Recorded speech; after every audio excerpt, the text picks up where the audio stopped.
Friday nights in the mountains hit different. Rivalries renew as August heat turns into cold mountain nights. From Mitchell to Murphy, we've got the plays, the players, and the matchups that matter. The battle for the Blue Ridge starts here. This is Mountain Matchups. Welcome back to Mountain Matchups. The battle for the Blue Ridge starts here. I'm Caleb, joined as always by Corey and Warren. And fellas, we said we had a lot to learn about some of these teams in the playoffs, and we weren't lying. The Mountains performed very well overall. We had some doubts about how they were going to do. They looked good, and we're going to dig into some of those dominant performances and see if those teams can carry that on through the second round. But first, let's start with our game of the week. That was not much of a game at all. It was never in doubt. The Falcons from West Henderson jumped out to a 21-0 halftime lead and cruised past East Rowan 42-7 to advance to the second round. Yeah, I'm just going to go ahead and start off by saying, for all of you that listen to us, I mean, you're not going to believe me when I tell you this. We almost changed our game of the week last week to Tuscola and East Burke. Kind of wish we would have, because that was a much better game. But nonetheless, shout out to the Falcons for running away with this one. Their defense, dude, they played freaking great overall. Forced a few turnovers. The offense was balanced like it has been all season. And Zane McCraw, man, who else? Got the party started by stiff arming East Rowan into oblivion for a 35-yard touchdown. Yeah, that was a great play. Got the ball on the handoff, went to the right-hand side, and East Rowan just got pummeled one after another. He was just trucking dudes all the way into the end zone. Yeah, he's been impressive all year and was certainly good in this game as well. I'm going to tell you guys something right now. When it comes to playoff football, a lot of teams just like to run the ball up the middle, punish teams. West Henderson is one of the few teams out there that has an equal balanced attack with Caden Young and Zay McCraw. Their defense, once they start playing next round, they're going to play a supremely talented team. Their defense is going to get put to the test, but they do have a very balanced attack that can cause a lot of problems. I think this is one of their better games of the year. And when you go into playoffs, you want to be playing your best ball, right? And I told y'all West might be sneaky. They got a balanced offense. Corey, you talked about that. And we always said their defense would have to step up if they wanted to advance. And by golly, they did.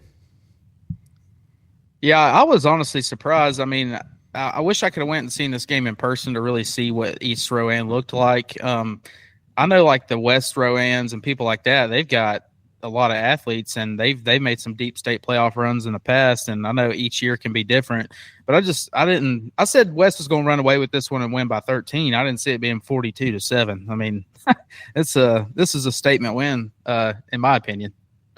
I think one thing we need to pinpoint right here, we always talk about Zane McCraw, West Henderson.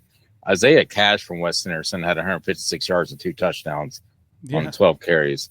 So you got a little bit of double trouble action going on right there.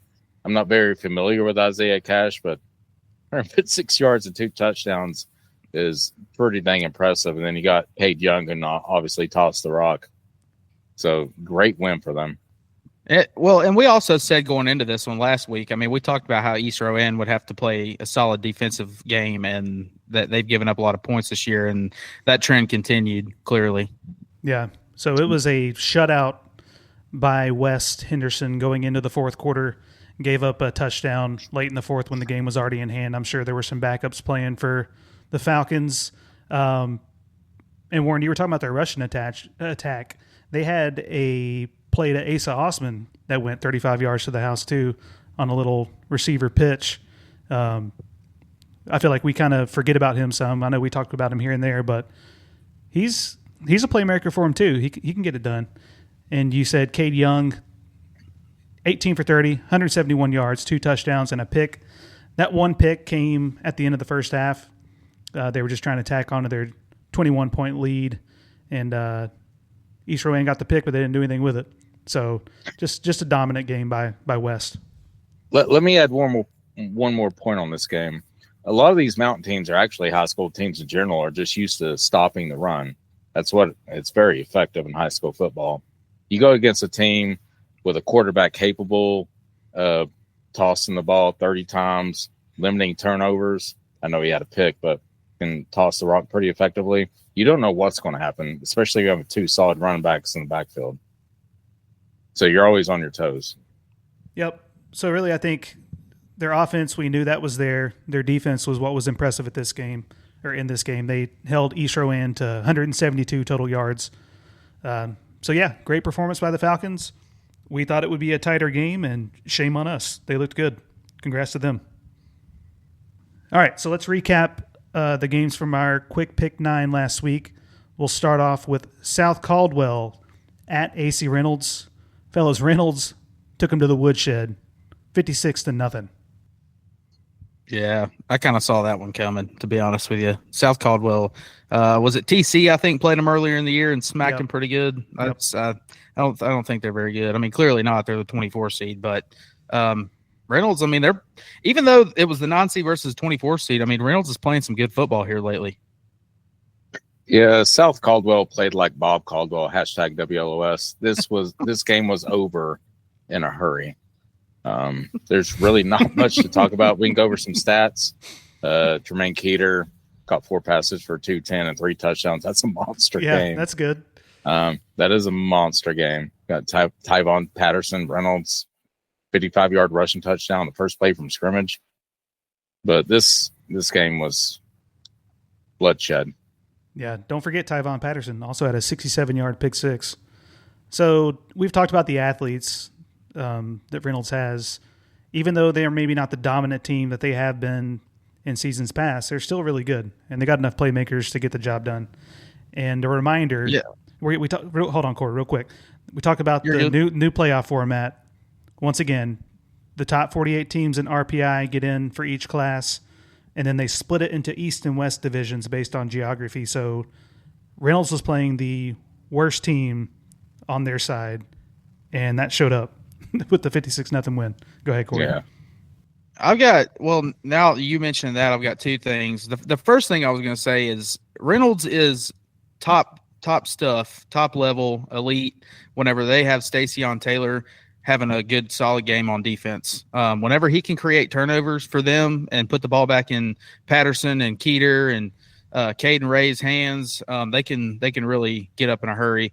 And the other thing I was going to say is, so with the new playoff format, like I was just thinking of all the previous Reynolds teams, and Reynolds has won some state championships when it was totally lopsided. Could you imagine the teams that they had if this would have been the playoff lineup all along? I mean, I just wonder how many they would have won. Yeah. Yeah, I agree. They would have been a potential dynasty for sure. I mean, I think this is going to benefit the Mountains overall. I mean, typically we didn't have this many teams winning in the first round, years ago in the old format. So you're already seeing the difference that it's going to make. I think the Mountains have a better chance of advancing deeper in the playoffs now with the new format. Yeah, I agree. All right. Western Guilford at Asheville. Another blowout in the Mountains' favor. Asheville 42, Western Guilford 7. How about TK Davis? 83 yards on 11 carries, and he had 2 picks, including a 95-yard pick 6. The other interception he made on Western Guilford when they were driving, picked him off in the end zone. Yeah, just a great performance by the Cougars. Me and Corey thought Western Guilford would be able to run the ball. We looked dumb. We were wrong on that. Gotta eat our crow. Gotta eat our crow on this one. But see, that's what I'm saying. That's what's crazy is, like, did Asheville just finally play their best ball, or is Western Guilford so bad? I mean, like, technically, if we're talking about it this way, Inca could beat Western Guilford because they should have beat Asheville. I think. Oh, take it easy.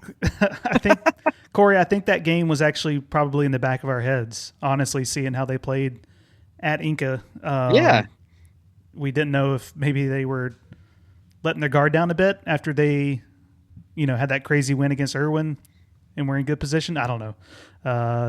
But Asheville showed up, so credit to them. They made us look like fools, and they advanced to the second round. Hey, the scary thing is they're young. If they keep them kids around with this new playoff format, there's no telling what they're going to have here in a couple of years. Yeah. Yeah, Tay Williams is already one of the best quarterbacks in WNC, and he's a sophomore. So that's scary for anyone in the MAC. Kyson Baird and TK Davis are freshmen. I coached against them in freaking middle school last year, dude. Yeah. It's freaking bullcrap. That's going to be a problem, man. That's a problem. I'm telling you, man, them kids can ball. Yeah, definitely a team to watch in the coming years. Erwin, 49, at Huss, 21. Another one we thought would be closer. I think I took Huss. Corey, did you take Huss as well? I had Huss by like 6 or 7. Yeah, we didn't have it like as a dramatic loss for the Warriors, but I mean they beat the crap out of them. So good for Erwin. I'm telling you, the Mountains looked good this week. I was impressed. Well, I watched this game. Well, I watched the first half anyway because the game was over in 5 minutes. Caden Ingle looked like a 1994 San Francisco 49ers version of Steve Young. That lefty moving around the pocket, rifling that ball with his left arm. 90 seconds in the game, completed a 56-yard bomb to the Husses 1. Erwin would run it immediately to go up a touchdown. They immediately get the ball back, drive it down the field, score the 9-yard run. It's literally 14-0, 3 minutes into the game. 2 plays later, Huss throws a pick 6. It's 21-0, 4 minutes in the game. 90 seconds later, Caden Ingle would throw a beautiful 63-yard bomb. Erwin's up 28-0, and I barely had half a bush slide in me. I'm like, what is happening right now? And I just want to pinpoint a couple of stats. Got to shout out my Warriors. Ingle, 366 passing yards, 22 for 31 with 2 TDs. Highly efficient. Obviously, their receivers got the rock. You got Jackson Davis, 4 catches, 123 and a TD. Jaquavian Allen, 6 catches, 141.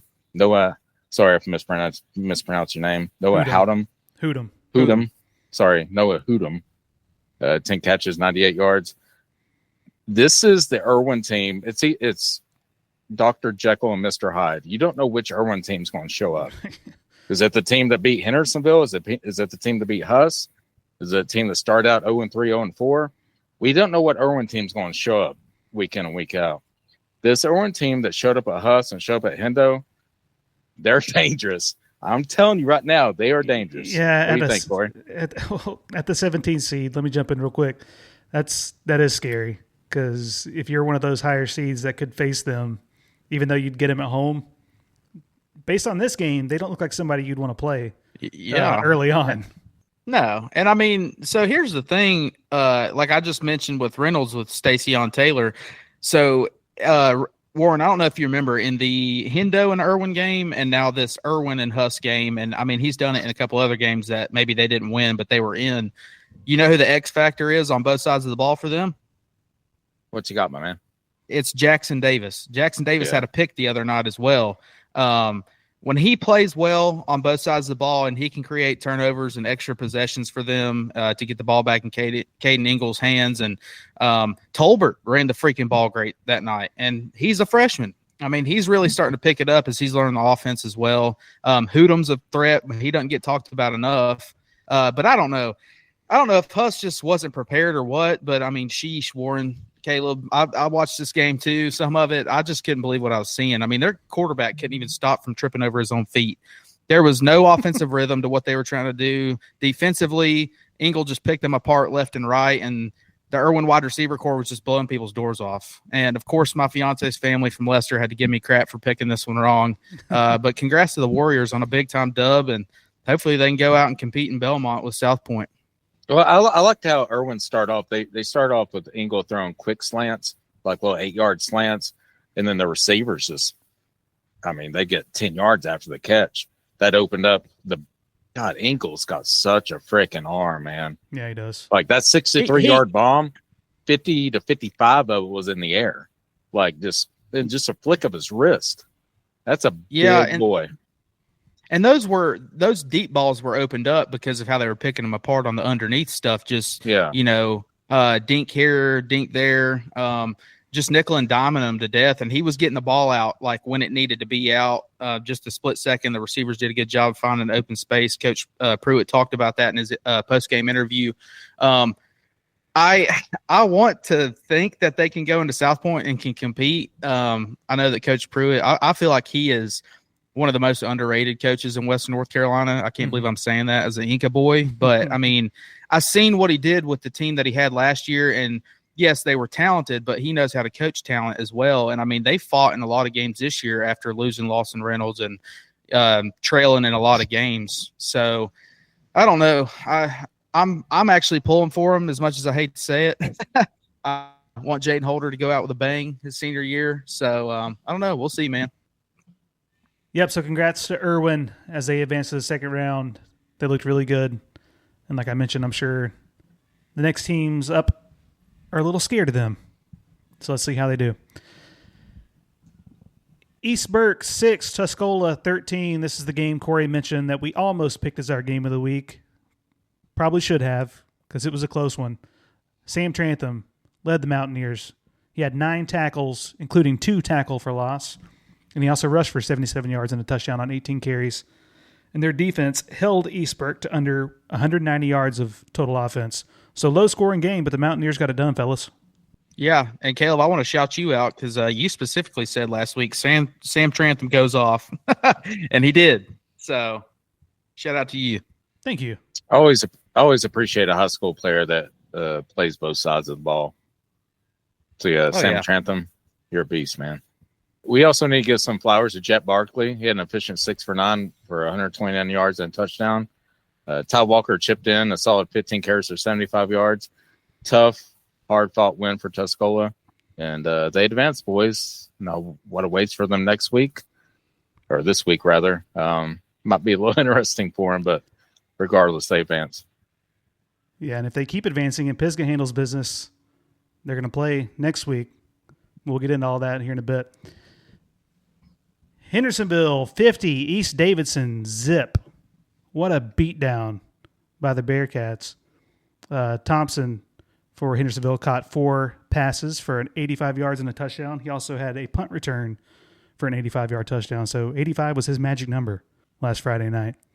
And then Jerron Ward, he's the man. 14 to 16 passes for 234 and 2 touchdowns. Also added 1 on the ground. Hendersonville just dominated. I saw a clip of their coach doing like little pregame talk about how much he wanted to hang up on East Davidson. Well, it was a 50 burger, and they shut him out. So mission accomplished, Coach. I'm not gonna lie. There's been a few clips I've seen of Coach Jerron Ward talking pregame or halftime this year, and he gets me ready to run through a brick wall. Yeah. You know what gets me ready to run through a brick wall is a team having -1 yard passing and only 67 yards rushing. That's 66 yards of total offense. So, yeah, East Davidson, I'm sure better days are ahead. Congrats on making the playoffs, but that was not good.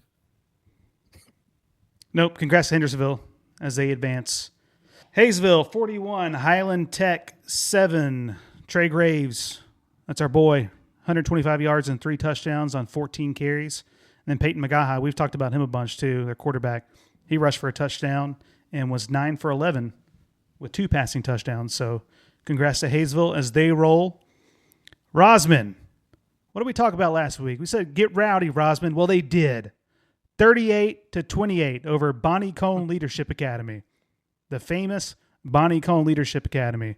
One of the best programs in North Carolina. Rosman wins by 10. Props to Rosman for a good playoff win. Bonnie Cole Leadership Academy. This is one of the things I don't like about. I don't care if it's 1A, whatever. Bonnie Cone Leadership Academy made the playoffs and they're 0-11. What are we doing here? That's why I said what are we doing here? They're one of the most dominant programs. And who is Bonnie Cone anyway? She actually has ties to my alma mater, the University of North Carolina at Charlotte. I think she was like our first. She might have been the founder of it, actually. So I don't know if this Bonnie Cone Leadership Academy is somewhere down in Charlotte. I don't know. If so, that was a long way for him to travel to Rosman. Well, they took the L. I'm sure there's better days ahead for Bonnie Cone Leadership Academy, but I just don't like seeing teams in the playoffs that's 0-11 or 1-10, 2-9, what have you. Yeah, you hate kids. We get it. I love the kids. I'm sure they're great kids, but god dang, man. Mitchell, 51. Langtree Charter, 13. Yet another blowout. Kosh Pittman, 8 carries, 192 yards, and 4 touchdowns. Pretty solid night for him. I think he's proven he's a decent player. And then let's just kind of run down the rest of them. These were not as good for the Mountains. North Davidson, 46. North Henderson, 8.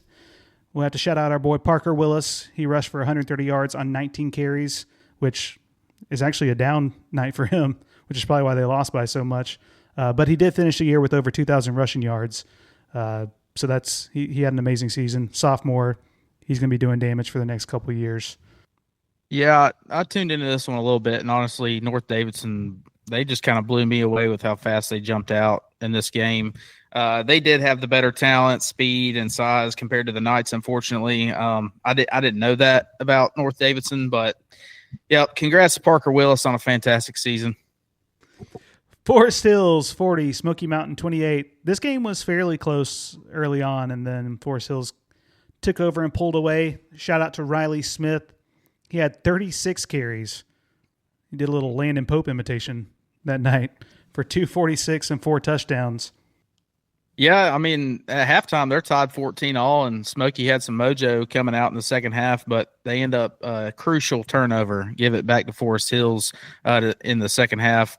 And Forest Hills, they just kind of took control and advantage for the rest of this game, and it was fairly quick. I'm not going to lie, though, Smoky kind of surprised me in this one. I didn't even think it would be much of a game, but shout out the Mustangs, man. They held tough for the majority of the game. Raleigh Smith and Smoky Mountain came out, and they fought hard, but they just didn't have enough. But props to them. I know I picked them last week. Pretty sure I did, but Forest Hills there's just too much talent for them. Yeah, wore them down over the course of the game, but props to Smoky Mountain for hanging in there and fighting. Union Academy, 24. Owen, 14. My war horses go down. Owen's defense was just overwhelmed. Warren, talk a little bit about that. Yeah, Union's Nico Mendoza passed for an efficient 11 for 14 for 160 yards. The thing that hurt Owen is Union had another 255 yards rushing on the ground. John Leon and Michael Donato, 255 yards combined rushing, combined with Nico Mendoza. The defense for Owen they stayed in the game, but their defense kind of faltered. Yeah, I wanted Owen to win this one so bad, but this was kind of what I was afraid of after looking up some stuff about Union Academy. It was their passing game, which it just proved to be too much for the Warhorses. But shout out to Coach Faircloth. I think that he has a lot of momentum and positivity going into next season. Yeah, for sure. We're big Owen fans over here. Let's go. Yep, they turned it around past 3 seasons before this. I think, what was it, a combined 3 wins or something like that. So very good season for them, something to build on for Coach Faircloth moving forward. Congrats to them on a turnaround season. East Surry, 35, Polk County, 15. One of the few games that me and Corey called right, score-wise. Lorenzo Sanchez for Polk County, 133 yards and a touchdown on 25 carries. He finished his season with over 1,900 yards. We've talked about him quite a bit this year. Great season for him, but unfortunately Polk County goes home. Avery County, 10. North Rowan, 55. Shout out to Tantum Webb for Avery County. He had 14 carries for 78 yards and a touchdown, but North Rowan was just too strong for Avery County as they fall 55-10. I do want to give one last shout out to Oak Markland. Of course, you had a good career, my man. You had a great career, my man. Hell of a name. I know this season didn't go how you wanted, but it is what it is. Rowan got the win. Yeah. I wonder if Oak Markland knows about Jason Warren. Probably not. I don't know. Have we tapped into Avery County yet? Do they have internet in Avery County? Oh, God. Yeah, take it easy over there. That's not bad. Well, I'm going to miss. I've said way worse. I'm going to miss the Oak Markland days. That was one of the first players that we lashed onto last year, and it's come to an end. Name, though. Oak Markland. Yeah. Congrats to him on a good career. And a good name. And a good name. Props to his parents. Albermarle, 21, Cherokee, 15. Hey, the Braves hung in there, but it wasn't enough. Albermarle knocks them out. And then our last game was West Davidson versus Madison. West Davidson got the better of them, 28-13. So I should have mentioned this in the intro. Apologies that it slipped my mind, but we had a chance to speak with Coach Jacob Hanna from Pisgah about his playing days, the team's success so far, and their upcoming matchup with West Iredell. Now, this interview ended up going for about an hour or so, so what we're going to do is play some sections of that for you now, and then we'll have the full interview posted as a bonus episode on our page later, and we'll make sure to let you guys know when that's out. But let's go ahead and hear some of what Coach Hanna had to say. We now welcome on a very special guest to Mountain Matchups. He's a former standout player at Pisgah and is now the strength and wide receivers coach for the Bears. It is assistant coach Jacob Hanna. Coach, thanks for coming on the show. Hey, it's good to be here with the boys. I finally get to get on here and get on with you. So I love listening to you guys. Y'all doing a heck of a job for Western North Carolina, all these kids. So really appreciate it. So yeah, well, we certainly appreciate the support. So you're a Pisgah alum, as I just mentioned. What are some of your best memories from your playing days? I think just, obviously even younger than that, going back to when you were a kid, going in the stadium and stuff and watching the games, and then, dreaming of being out there one day, and then, it finally comes to fruition. And, being able to get out there and do that and play with some good dudes, some great dudes, some tough dudes, some great fathers now, and some still friends, Mayors, head football coach at Pisgah, head football coach at Brevard. Those kind of things is cool to be around people like that. So that's just the whole, from little all the way to big. I think those are my favorite, just the whole collective whole of that, just the memories you make and stuff. Yeah. Biggest thing, probably the crowd though. It's nuts. Yeah. That's all. For sure. So, Coach Corey here. I've been texting with you a little bit over the last few days, and you touched on it some, but I just want to go back to it. So, how did you end up back at Pisgah coaching, and how has it felt to return to your old program this time on the other side of the whistle? Yeah, man. So, kind of a quick rundown. I graduated in 2001. Basketball was always my first love, and I had always been good at football. I was better at basketball in my mind, but there's not many 6'3" post players in the world. So that senior year, Coach Blau at Western had offered me to play football, and I said, Coach, let me just wait and see kind of what happens with basketball season. Things went through. I had a couple of little smaller gigs and stuff like that. So then I reached back to him, and he's like, yeah, we want you, but basically that scholarship I offered you is gone. Because I didn't know, you don't know this stuff back in the day. I mean, what did we have? We had the phones like this, and there was no cell phones when I was going.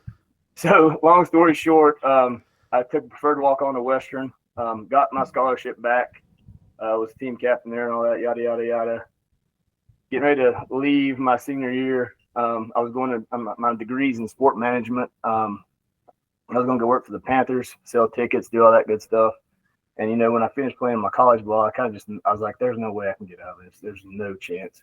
So Coach Presley, who was he was DC for me. He wasn't my head coach, but he was kind of like the mentor in my life in high school. He had offered me a job.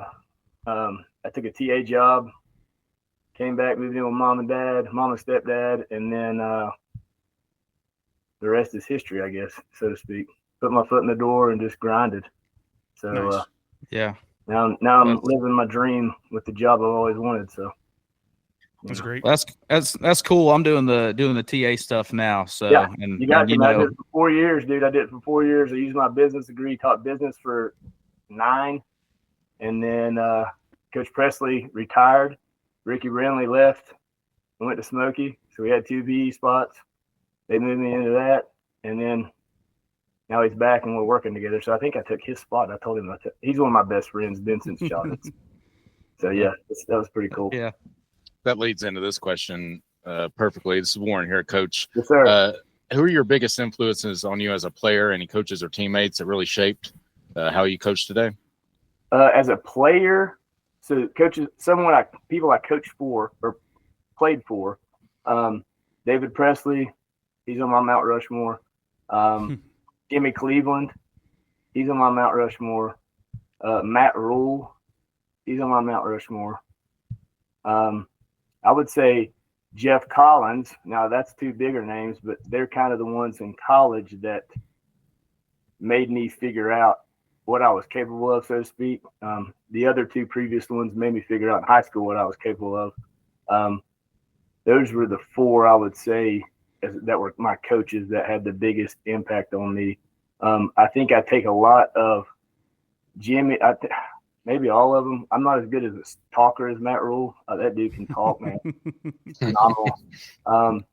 But he would always in meetings and stuff, like I got on special teams with him when he was our special teams coordinator, and I was the wedge buster and all that good stuff. And he would make you ready to go eat nails. I mean, and I kind of, pick up on that. Coach Cleveland, same way. But they were all kind of disciplinarians too. I mean, they were players, coaches, but they also, like, you respected them. Yeah. But you still, you knew they meant business, but they still had fun with you. And I think I try to take that with my kids. They know when I'm serious, and it happens a lot in the weight room, but I still think we have that, very good player coach relationship. So it's like good overall camaraderie with one another. Yeah. I mean, and I know things that, you think back to when you played stuff, like people can give you a little rib and it makes you, it might piss you off at the time, but it makes you do better. So yeah, we've got a couple of that stuff going on. Nice. Yeah. All right. So you've been working with the wide receivers this year, obviously. Yes, how have those position groups developed since the first week of the season? Man, I'm telling you. So like you two, you and Corey were at the Brevard game. Like Mason stacked hyphen. Yeah. I don't know if anybody knows that, but I tell you, that kid, and then we spend a lot of time. We're very detail oriented, so like we do periods. So I'll take the wideouts for at least 10 periods a day or 10 minutes a day in that period, and we'll work releases. We'll work, attacking leverage, things like that. And so, that's huge, man. Like, so when you start day one, the old, I'm just going to run right at the guy and put a move on. No, it's all about leverage. If I know like the post Mason ran, if he knows he's got a post, he's going to attack that inside hip, push vertical on him, then give him a little nod to that corner, then go on the post. Just seeing that development's huge. Seeing it in the JVs is even crazier, man. You should see some of these JV kids. I told one kid this week or 2 weeks ago, I was like, dude, first day out here, you looked like trash, like awful. And now you are absolutely, I know next year I can play you. Like, it's just seeing that jump. It's awesome to see. It really is. All right. So like we've touched on a bit, Pisgah lost that tough game at Brevard to end the year. You guys proved you belong in conversation with the best teams in WNC. What do you think the team learned from that game specifically? I think they're hungry. Yeah. Like, I agree. You in the locker room afterwards, Coach Brinley said it best. He's like, losing sucks. Nobody likes to lose, and we agree with that. But if there's any doubt in your mind, those guys out there, Reedsville, they're the teams that everybody say are the state contenders, and you just went toe to toe with the state contenders. So guess what you are? Yep. Mm-hmm. And that's kind of our mindset going into this. I mean, it would be awesome to make a great run. I believe that we can. I believe we have the leadership on the team amongst the boys. I believe their mindset's that way. So yeah, I mean that was kind of the culmination that last game at the end of the year. Yeah, I mean let's see what happens now. We're 0-0. Let's go do our thing, and crazier things have happened in sports, right? So, let's get violent. Oh yeah, that's what I'm talking about. Let's get crazy with it, man. Let's get violent. Yeah. So real quick for everybody listening, Coach has got a shirt on, Pisgah shirt. It says "Make football violent." Yeah, you got to get that in. Yeah. That's good Yeah. stuff. So this is our if we get if we have a kid that gets a big hit or a truck stick or something like that, they get one of these. So. Nice. heck yeah. All right. Speaking of West Iredell, Yeah. We talked about them earlier. Obviously, you have them in the second round. Yeah. Have you watched any film on them? What stands out about them? What kind of challenges do you think they present? Yeah, man, they're very athletic. We'll put it that way to begin with. Tailback 6'2", 205. Spencer is his last name. I don't know his first name, but he also plays DN for him. So I mean, he's a flipping DN out there running around. I think yeah. Yeah, he's a man child. Quarterback is a 6'4", 180 sophomore who's been offered by Arkansas, Kent State, Toledo, and Gardner-Webb.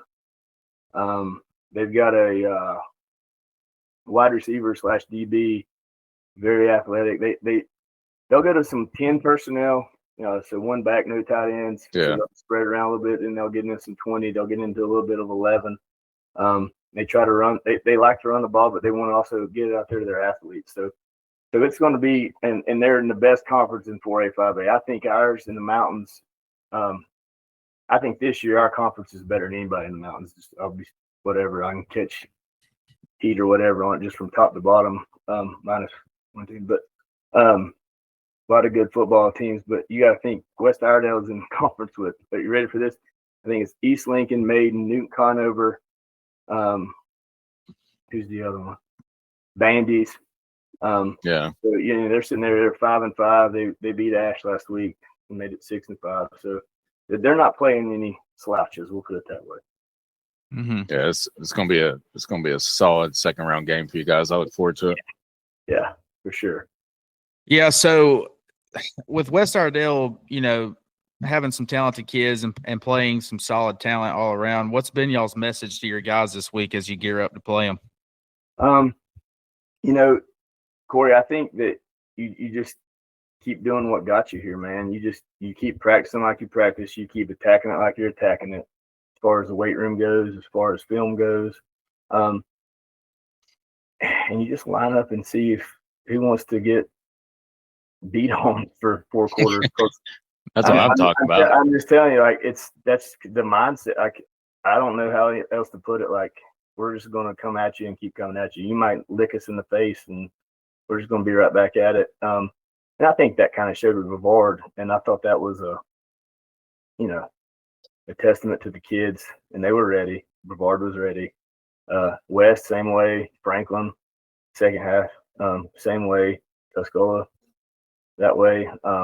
I think that's the identity they developed, and they just enjoy it. I mean, I guess because me and a couple other guys, we got some screws loose too. That probably don't help, but that's kind of their what they think. So our game plan's not really going to change.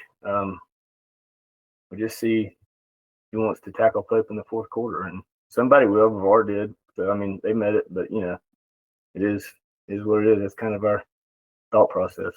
Hey, there's nothing wrong with inflicting a little bit of pain out there.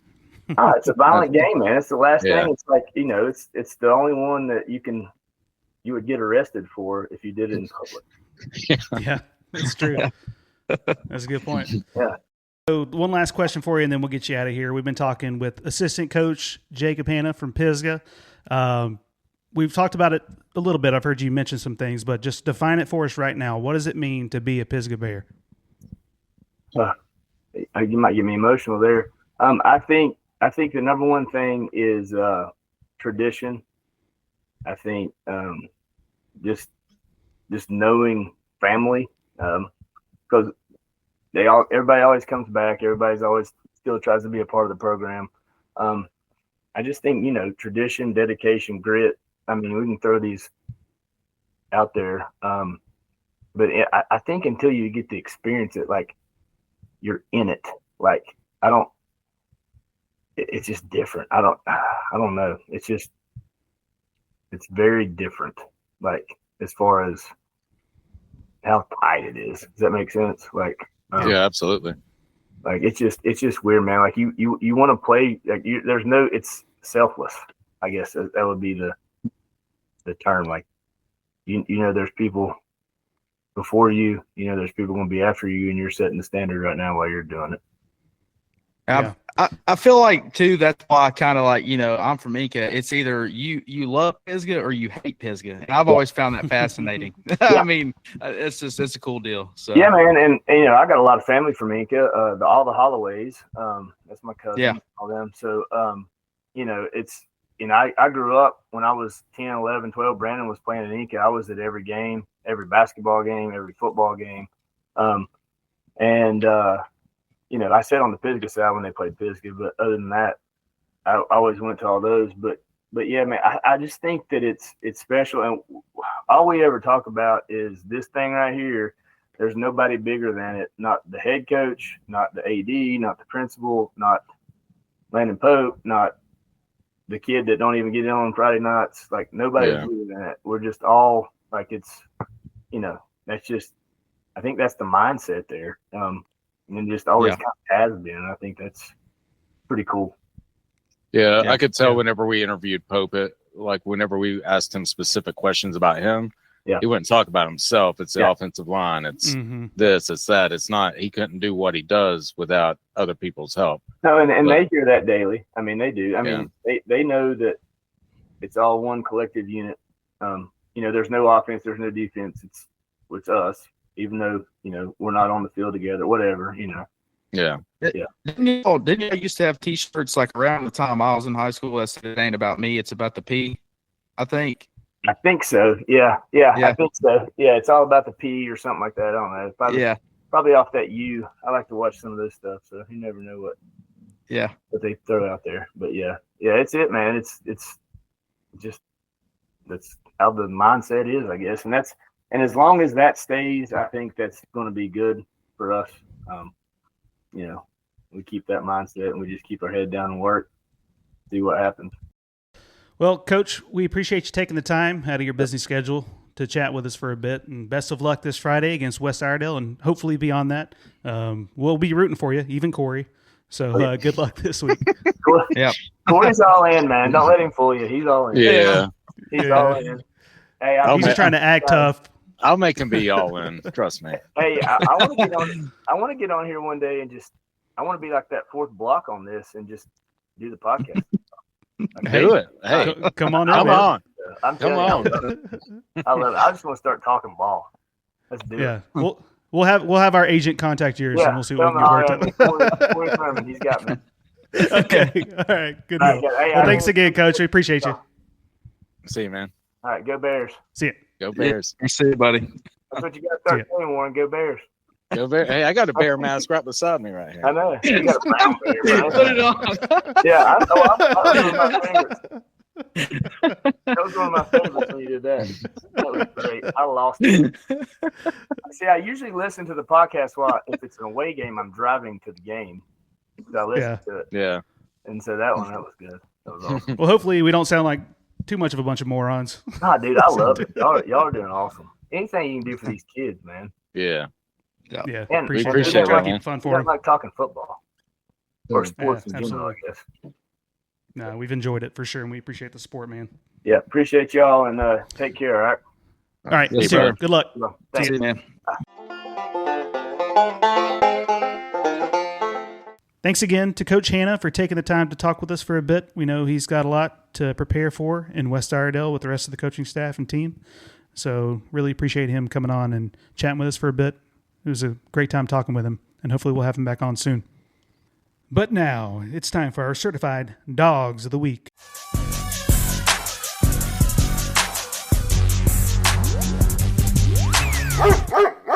Yeah, I'm going to go with my man Kaj Pittman from Mitchell. Kaj rushed for 192 yards and 4 touchdowns on just 8 carries in an absolute beatdown of Langtree Charter. Kaj Pittman, man, certified dog. I'm going to go with Caden Ingle from Erwin. Passed for 366 yards on 22 for 31 passing with 2 TDs. He also had 8 carries for 53 yards and 2 TDs. Caden Ingle, you are my certified dog of the week. And my pick is Brayan Reynaldo from Rosman. 14 carries, 133 yards, and 4 tutties. He also had 3 tackles for a loss and 2 sacks. Brayan Reynaldo, you are a certified dog. Recmino Dino, you were also, my friend, a certified dog. Not even close to the same name. Dinos. It reminded me of it, so maybe it is to me. You guys Rick, think all I love Italians are the same. I don't even think Reynaldo's an Italian name. Anyways, you distracted me. Let's get into our game of the week, fellas. We picked number 9 seed AC Reynolds traveling to number 8 seed Charlotte Catholic. Can Reynolds duplicate their performance from the first round and upset a pretty stout Charlotte Catholic team? What do you guys think? I think it's going to be an uphill battle. I'm not saying it's impossible. I don't know. Charlotte Catholic, man. Charlotte Catholic, they've got some athletes down there. There's no doubt about that. It's going to come down to 2 talented backs: Garrett Nolan for Charlotte Catholic, Tavon Patterson Davis, Reynolds' own hyphen, quote unquote. It's going to come down to the running game. I know that Charlotte Catholic just religiously runs the ball. Reynolds also has a little bit of a passing game they can go with, kind of, stymie them up a little bit, but it's going to be a great game. Yeah, so according to Max Preps, they've got Charlotte Catholic averaging 207.4 rushing yards a game. It's not too shabby on the ground. They don't pass that much, though, at 49.5. And again, this is going off Max Preps, so apologies if the stats are incorrect here. But it looks like they're pretty much a running team. Yeah, and that's the scary thing about them is if they, you got athletes like that, if they're physical up front and they can control the clock, I mean, I don't see how Reynolds can keep up with them. It's also easy for us to say, all you got to do is stop the run. That's easier said than done. Yeah. Like it just doesn't happen like that. Or Landon Pope and all these excellent running backs, and WNC wouldn't have 14, 15, 18, 1900 yards rushing. That's just not the way it happens. Yeah, I mean, you can toe up, across the line of scrimmage against the other team, and you can have a will about you and a want to. But I mean, when teams, if you're outmatched in size and speed and strength, and the offensive coordinator on the opposing team has great offensive schemes and blocking designs, I mean, there's just so much that you can do. And then if you have the athletes on top of that to get them out in space, I mean, it's just so much easier said than done, Warren. I agree. Yeah, well, Reynolds also has Caden Ray, which is a pretty fine athlete. I mean, he's got 9 TDs on the year. He can break it at any given moment. I think I love it when teams have like a complementary offense. The ability to run the ball, but you can also pass the ball a little bit. So it keeps defenses on their toes. I mean, I do love smash mouth football. Like if you can run the ball 55 straight times to get 6-7 yards per carry, that's excellent. That's awesome. But I like Reynolds in this one. I truly like Reynolds in this one. I'm gonna pick him by 3. Oh, Warren jumping in there early. He's ready to go. Okay, all right. So we don't have to ask Warren his pick here in a minute. I do want to highlight that the Cougars are coming off a bye. Do you think that it's better, Corey, to have that week of rest or be in Reynolds' position where they've played a game, beat the snot out of them, probably got some backups in there to give their starters some rest? Which way do you think gives you an advantage? It's so tough, man. Because Reynolds did blow out South Caldwell so easily, and like you said, I mean, so it's good from the aspect that you get your starters some rest and can take them out of the game somewhat early. But I don't know. I feel like Charlotte Catholic, I mean, I guess it comes down to if Charlotte Catholic has had some injuries or not. And if they've been a little banged up, then it's definitely good to get that extra week of rest. I think it's good that you can spend all that time watching. I mean, I'm assuming they watch film on Reynolds because I'm sure that's who they figured they'd be playing. So I think whenever you can study in depth like that, yes, taking a week off can kind of maybe hurt you from a game standpoint as far as maybe being prepared. But I think once they get in the game and get going, I think that Charlotte Catholic will be fine. But I don't know. I mean, it's hard to say either way, man. I guess it really depends on the team on how focused your kids can stay and having a week off. I need to look up Charlotte Catholic. If they've got a lot of seniors and stuff like that, I think they'll be fine. I think the extra week of rest helps them. But I don't know. That's a good question. I think Reynolds has a jump on them in the first quarter. I don't like bye weeks in the playoffs. As a fan, I don't like any of my college teams, pro teams, even high school teams having bye weeks. I like teams to stay in a rhythm, especially if you come off a dominant win like they did against Piedmont, winning 49-0. Like, you want to keep that momentum going. You don't need a bye week. Like, let's keep this stuff rolling a little bit. But then again, you have a bye week, you get to rest and stuff like that. So I can see both sides of the coin. Yeah. And Warren, like you mentioned earlier, it's easy to say stop the run, but I mean, that's literally what Reynolds has to do this week. If these stats are accurate, and Charlotte Catholic pounds the rock like that, it doesn't look like they have much of a passing game at all. I mean, they average 3 to 5 pass attempts a game. So you shut down the run, and if Charlotte Catholic doesn't have somebody capable of throwing the ball, could be a long night for Charlotte Catholic. We'll see if AC Reynolds' defense can step up. So let's find out if the bye week was good or not for Charlotte Catholic. Let's do our picks. Corey, start us off. Well, I think I'm going to have to go with the Cougars in this one. I think Charlotte Catholic wins this by about 14. I think that they've just had a little bit harder of a schedule. And, I said this stuff last week about some teams, and I was wrong, so I could very well be wrong again. I don't know. I think Charlotte Catholic's got them outmatched. And Warren, I think I forgot who you picked. So can you remind us? Yeah, my bad on that. Reynolds by 3. Let's go. I had Charlotte Catholic winning this game, and I just now changed it. I'm going with Reynolds by 10. Just going over all the stats and comparing both teams and players, something in my head tells me the Rockets get it done, and I hope they do. It'd be a small upset, a number 9 over number 8, but give me Reynolds by 10. Let's finish up with doing our quick pick 9 standings recap as always. Corey is up to 91-18. Warren is in second place at 78-31. And I'm right behind him at 77-32. So the real contest is to see who finishes in second place. Because I do want to say this though. So regardless of who wins this thing, all three of us, we are by far the best in the mountains of anybody who does this type of stuff. And it's not even close. It's not even close. That's right. We're often intimated, but never duplicated. I was waiting for that. Let's go. Okay. So, shots fired. And yes, I know the word is intimidated. If you know, you know. Let's start us off with Kings Mountain at TC Robertson. It's a 10 seed versus a 7 seed matchup. TC coming off the bye to face Kings. Corey, start us off. Well, so out of our quick pick 9, I had 2 games that I literally sat just back and forth on all day long, and this is one of them. But I've come up to the conclusion of give me TC Robertson by 1. I like it. That'd be a hell of a game. I like it. Maybe that should have been our game of the week then. If you got it a 1-point game.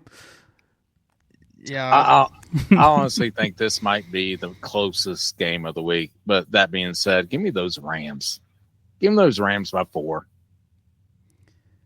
Listen, I've been talking up the Rams for weeks now, but I just think Kings Mountain wins this one. I want to be wrong, but I got Kings Mountain by 10. Number 2, Northern, Guilford hosting number 15 Asheville. That's a bit of travel. What's Greensboro, about 3 hours-ish? Something like that? Yeah. That's a long way for the Cougars to go. Corey, is that going to matter? Yeah, I think it's going to have a lot to do with it. I also think Northern Guilford's just got, the better talent once again. I did say this about Asheville last week, so who knows, but my whole thing is with as young as Asheville is, you got a lot of starters that are freshmen, sophomores, and then you got to go on a big-time bus ride 3 hours away to Greensboro and play a pretty doggone good football team. I got Northern Guilford by 14, and it could be more. I don't care about the bus ride. You can talk about the talent. yes, Northern Guilford has better talent. Asheville is going to travel 3 hours to win by 1. That's what they're going to do. You talk about a bus ride, 3 hour, a 3-hour bus ride. Hell, it takes 2.5 hours to get to Charlotte.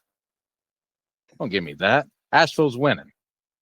Asheville by 1. Give me the Cougars.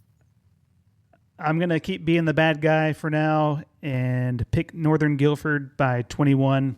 It's going to be a long 3-hour bus ride back home to Asheville for the Cougars. Number 17 seed Erwin going to the number 1 seed South Point. Now let's talk about this one a bit because we mentioned that Erwin could be dangerous. South Point, are they going to be a little bit scared, Warren? You got some things to note about them. Yeah, I've looked in this game a little bit. Sorry for mispronouncing names. Kavion Pless, South Point. He's one of the best running backs in the state, especially with his strength of schedule, or rather his team's strength of schedule. 1,440 rushing yards and 21 touchdowns on the year. But, however, in South Point's 2 losses, he was kept to 58 yards rushing and 121. The 121, albeit on 28 carries. South Point does not pass the ball. Their quarterback, Patrick Bleed, however, does run the ball. He has 600 rushing yards. Erwin, in their 3 games against the Mountain Powers with great rushing attacks, with Mount Heritage, Brevard, and Watauga, they had 338, 279, 327 rushing yards. That is a massive problem for them. So once again, like we talk about, all you got to do is just stop the run. Well, I don't know if Erwin can. But I do think that Erwin can counter because they have the better quarterback. Caden Ingle is going to toss that rock all over the damn place. That being said, I think South Point is more talented. I know it's at South Point. I'm sure the crowd's going to be rowdy. Don't really care. Give me Erwin by 5. Warren jumping into this one again, baby. Let's go. Yeah, he doesn't care what we have to say about the game. No, I thought we were just picking the games. We are. I wanted to talk about this one a little bit because we talked about we kind of hyped up Erwin being a difficult matchup for some of these higher seeded teams. But Corey, do you agree with Warren's assessment? I think Erwin has been solid at times for a mountain team. They really hurt him losing Lawson Reynolds, as everybody knows. Here's my whole thing. So they just drove to Gastonia last week. Yes, they beat Huss. Now you got to turn around, drive down there again this week and go play South Point. South Point is just such a phenomenal football team. They remind me a lot of so you got Watauga and Boone. So you got the more, the countryside up there, but just really smart, disciplined football. They have a great tradition and culture. They're known for winning. South Point is really the same thing, just further south. I mean, I watched them play at Reynolds a few years ago when Reynolds was really nasty. And, yeah, that was a few years ago. But, I mean, it's just their tradition and their culture down there. Even Coach Rodney Pruitt talked about it in his post-game interview last week after they beat Huss. I just think South Point's got way too much talent, man. I hope I'm wrong. Erwin kids, if you're listening, I hope I'm wrong. But I got South Point by at least 21. That would be a tough loss. I think Warren hit the nail on the head. That was a great stat. So between Mountain Heritage, Brevard, and Watauga, Erwin gave up nearly 1,000 yards rushing total, and those teams can all run the ball. So if South Point is as talented as they appear, and they run the ball like they do, I've got the boys from Belmont winning by 10. So we'll see. Good luck, Erwin. You got to match that rushing with the passing attack, and Caden can do it. I hope they do. I believe in the WNC version of Steve Young. Let's go, baby. Next game is West Henderson at East Lincoln. Again, it sucks picking these games because we're all rooting for WNC, but I feel like I'm being the bad guy here, picking against everybody. I got East Lincoln by 20. I just think that they're a better overall program right now than West Henderson is. Yeah, that's what I got. Corey, what do you think? Yeah, so West Henderson, they are 25th in their class in the state of North Carolina. East Lincoln is 25th in North Carolina. I just think that the gap between these two it's just way too significant. East Lincoln, they play a brutal schedule and they're 9-1. I got East Lincoln by 28. I'm not going away from my fellow WNC brothers. Give me West Henderson by 7. They have the rushing attack. They have the passing attack. They just have to play defense. And they can make it a game. Am I saying they're going to win? Yeah, by 7. Defense has to step up this game. I think. Yeah, they have the defense has to step up a lot. Yeah, it's a tall task. Yep. That's why Warren's the fan favorite on here. He milks those those teams in WNC, which I like. That's good. That's what we're here for. Number 6, Franklin hosts number 11, Forest Hills. Forest Hills barely edged out Smoky Mountain, like we talked about earlier. I don't think that's going to happen this week. For once, I'm picking a WNC team. Yay. Franklin by 16. Caleb, I'm going to do you one better. I got Franklin by 17. I think it's going to be a hard-fought game for the first half, but then I think Franklin pulls away. Yeah, this is just a joyride for Franklin on their way to the state title. Give me Franklin by 21. Yeah, so everybody remember, if we pick Franklin games in the future, Warren's got to go with him because that was his state champion pick. So you can't back out now, buddy. You're locked in. Mount Pleasant hosts Tuscola. If Tuscola wins and Pisgah wins, like we said, they're going to match up. That would be awesome. I want to see it. Warren, is Tuscola going to do their part? Yeah. Give me Tuscola by 4. Trantham's going to do his thing. This is going to be a very difficult game for them, but representing the mountains. Let's go, baby. I'm picking a different mountain this week. I'm going with Mount Pleasant by 21. Right there with you. I'm taking Mount Pleasant by 21 as well. West Iredell goes to Pisgah. Warren, your Bears. What's going to happen? This is the epitome of a trap game. West Iredell has Jabraylon Patterson. He's 6'4". Just a great quarterback. Already been recruited. But, however, I'm not giving up on my Bears, baby. No way in hell. Give me Pisgah by 10. No way. Yeah, so I mentioned previously that I had 2 games I've been back and forth on all day. This is the second one, number 13, West Iredell, at number 4, Pisgah. And so first I was West Iredell, then I was Pisgah, then I was back to West Iredell. So unfortunately, I've got to go. Give me the Bears by 6. Let's go, baby. Let's go. Coach Hannah talked me into it. Let's go. Let's go. Corey, you've grown so much over the course of this season. I'm so proud of you. I'm so proud of you. Mom, there we go. Mom told me she was proud of me, so. I'm proud of you, too. We're all proud of you. Hey, And Warren, we I got guess married. this means I guess we're going to sit on Pisgah's side because I won't get murdered this time. You never want to sit on Pisgah's side. Well, maybe I want to make your dreams come true. Yeah, like Corey said, I went back and forth on this game. I think West Iredell is going to be a tough task for Pisgah. That's a brutal first game, even though it's in the second round. Pisgah had the bye in the first week. But hopefully they got rested up, put in the work. We talked to Coach Hannah about their preparation for that. I think that's going to be enough for them to beat West Iredell by 10. So I'm with you, Warren. Let's go Bears. Let's go. Number 9 seed Hendersonville goes to number 8 Lincolnton. Another one I went back and forth on.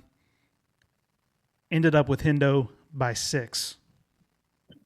This is a very difficult matchup for Hendersonville. Second round, and you go up against a Lincolnton team that's 8-2 on the year. Solid offense, solid defense. Really no weaknesses all the way around. That being said, give me Hendo by 10, but this game's honestly a toss-up. Yeah, I struggle with this one for a little bit. I just looked at Lincolnton's resume, and I just know, they've got really great athletes as well. And they've often put some Western North Carolina teams out of business in years past, so I had to go with my gut on this one. I got Lincolnton, sadly, by 7. But, Hendo, y'all go get it done. And last, we have Swain County hosting the Community School of Davidson. Warren, are those Maroon Devils going to get it done? Absolutely. I don't really know anything about the Community School of Davidson other than it's a stupid name of a school. That being said, give me Swain County by 4. Like, how are you going to name a school Community School of Davidson? That's almost as bad as Bonnie Cole or whatever we had earlier. It's Bonnie Cone. C-O-N-E. Bonnie Cone. Whatever. Give me Swain County by 4. You can't name a school like that. It's better than Jeff Barkley Academy. I'm going to go Swain by 6. I was back and forth on this one too, man. We got some good games this week, but I think that's a long freaking haul for the Community School of Davidson. They got to drive about a whopping 4-something hours, it looked like, on GPS. Give me Swain by 3. Home field advantage. Look at Corey looking up the travel times. He's on MapQuest. Yeah, bro. I'm telling y'all, I think not for every game, but like some of these closer ones, I think that bus ride makes all the difference. I mean, it's so hard to keep high school kids focused for that long. I think those bus rides is when teams like bond together, like, hey, what are we going to do? Well, yeah. Yeah, they can bond very well on the way to get their rear ends beat as well. Let's go, Maroon Devils. And that's it. Boys, the finish line. We're getting closer to it. We're in the heart of playoffs now. Like Corey mentioned, I think there's going to be a lot better games this week than there were in the first week, and it's been fun kind of getting to dissect some of these teams that we don't cover during the regular season. So I'm excited. It's going to be good. Thanks again to Coach Hannah for coming on, and a reminder to stay tuned for that full interview coming out. Be sure to check that out. Coach Hannah's a great dude. Spent a lot of time with us. Gave us a lot of great stuff, so look into that for sure. But for now, that does it. Another edition down of the Mountain Matchups podcast. Thanks for listening.